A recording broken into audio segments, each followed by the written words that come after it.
ବନ୍ଧୁଗଣ ନମସ୍କାର। ମୋର ଆଉ ଏକ ଭିଡ଼ିଓ ନେଇକି ଆପଣଙ୍କ ପାଖକୁ ଆସିଛି। ମଶାଣି ନାଁରେ ଲୋକଙ୍କ ଆଖିରୁ ଲୁହ ଝରେ, କିନ୍ତୁ 1938 ମସିହା ଅକ୍ଟୋବର 12 ତାରିଖ ଦିନ କଟକ ଜିଲ୍ଲାର ଖାନନଗର ମଶାଣି ଲୁହ ଢାଳିଥିଲା। ଏ ମଶାଣିରେ ଏହା ପୂର୍ବରୁ ଅନେକ ସାଧାରଣ ଲୋକ ସ୍ୱାଧୀନତା ସଂଗ୍ରାମୀଙ୍କ ଶରୀରରେ ନିଆଁ ଲାଗିଥିଲା, କିନ୍ତୁ ଗୋଟିଏ 12 ବର୍ଷର ପିଲା ଯେଉଁ ବୟସରେ ଛୁଆମାନେ ସାଙ୍ଗସାଥି ମେଳିରେ ଖେଳିବା, ସ୍କୁଲକୁ ଯିବା, ବୁଢ଼ୀମା କାହାଣୀ ଶୁଣି ଭୟରେ ଲୁଚିଯିବା ଅବା ସଞ୍ଜ ହେଲେ ଘରୁ ନ ବାହାରିବା ଭଳି ଶିଶୁ ସୁଲଭ କାମ କରିଥାନ୍ତି, ସେହିଭଳି ଚପଳାମି କରିବାର ବୟସରେ ନିଜର କୋମଳମତି ଶରୀରରେ ଇଂରେଜମାନଙ୍କର ଗୁଳି ଖାଇ ଆଜି ଶହୀଦ ହୋଇ ଆସିଛି ଭାରତ ମାଆର ଗୋଟିଏ 12 ବର୍ଷର ସନ୍ତାନ। ହଁ ଆଜ୍ଞା, ଇଏ ହେଉଛନ୍ତି ଭାରତର ସର୍ବକନିଷ୍ଠ ସ୍ୱାଧୀନତା ସଂଗ୍ରାମୀ ଓ ଶହୀଦ ବାଜି ରାଉତ। ଢେଙ୍କାନାଳ ଜିଲ୍ଲା ନୀଳକଣ୍ଠପୁର ଗ୍ରାମରେ 1926 ମସିହା ଅକ୍ଟୋବର 5 ତାରିଖରେ ଜନ୍ମ ନିଅନ୍ତି ବାଜି ରାଉତ। ଅତି ଛୋଟବେଳୁ ସେ ବାପ ଛିଉଣ୍ଡ ହୋଇଥିଲେ। ଗରିବ ପରିବାରରେ ଜନ୍ମିତ ବାଜି ରାଉତଙ୍କୁ ତାଙ୍କ ମା ପର ଘରେ କାମ କରି ପାଳନ ପୋଷଣ କରିଥିଲେ। ସେତେବେଳେ ଦେଶ ପରାଧୀନ।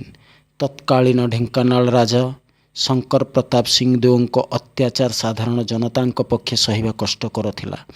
ଗରିବଙ୍କୁ ଶୋଷଣ କଳା ଭଳି ବେଠି ବେଗାରୀ କର ସହିତ ଅନ୍ୟାନ୍ୟ କର ଅସୁଲ କରୁଥିଲେ ରାଜା। ଯଦି କେହି କର ଦେବାକୁ ଅସମର୍ଥ ଥିଲା କିମ୍ବା ମନା କରୁଥିଲା, ତା ଉପରେ ଅକଥନୀୟ ଦଣ୍ଡ ଦିଆଯାଉଥିଲା।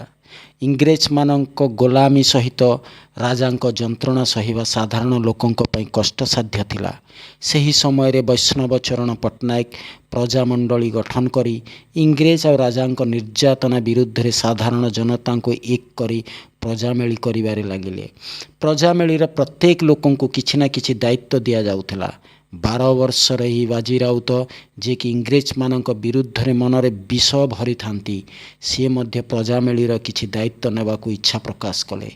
ଏହା ପ୍ରଥମେ ଉପସ୍ଥିତ ଲୋକଙ୍କୁ ଥଟ୍ଟା ଭଳି ମନେ ହେଲା, କିନ୍ତୁ ପରବର୍ତ୍ତୀ ସମୟରେ ତାଙ୍କର ଇଚ୍ଛା ଦେଖି ତାଙ୍କୁ ଗାଁକୁ ଲାଗି ଯାଇଥିବା ବ୍ରାହ୍ମଣୀ ନଦୀର ଘାଟ ଜଗିବାର ଦାୟିତ୍ୱ ଦିଆଗଲା। 1938 ମସିହା ଅକ୍ଟୋବର 11 ତାରିଖର ମେଘୁଆ ରାତି। ଡଙ୍ଗା ଜଗିଥାନ୍ତି ବାଜି ରାଉତ। ଇଂରେଜମାନେ ପାଖକୁ ଆସି ବାଜିଙ୍କୁ ନଦୀ ପାର କରିବାକୁ କହିଲେ, କିନ୍ତୁ ଅତି ନିର୍ଭୀକ ସହିତ ବାଜି ତାଙ୍କୁ ମନା କଲେ।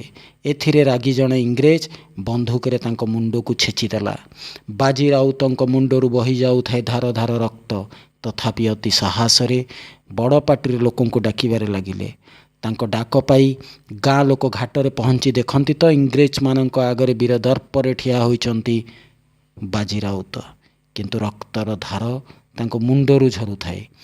ଗାଁ ଲୋକଙ୍କ ଡଙ୍ଗାରେ ଲାଗିଥିବା ଦଉଡ଼ିକୁ ଭିଡ଼ି ଧରିଥାନ୍ତି, କିନ୍ତୁ ରକ୍ତମୁଖା ଇଂରେଜମାନେ ଦଉଡ଼ିକୁ ଛୁରୀରେ କାଟି ଡଙ୍ଗା ଧରି ଚାଲିଗଲେ। ମଝି ନଈରେ ଡଙ୍ଗା ପହଞ୍ଚିବା ପରେ ଇଂରେଜମାନେ ଅତି ନିର୍ଦ୍ଦୟତାର ସହିତ ଘାଟ ଉପରେ ଉପସ୍ଥିତ ଲୋକଙ୍କୁ ଗୁଲି ଚଳାଇବାକୁ ଆରମ୍ଭ କରିଦେଲେ। ଏହି ବର୍ବର ଗୁଳିକାଣ୍ଡରେ ସେଦିନ 7 ଜଣ ଶହୀଦ ହୋଇଯାଇଥିଲେ।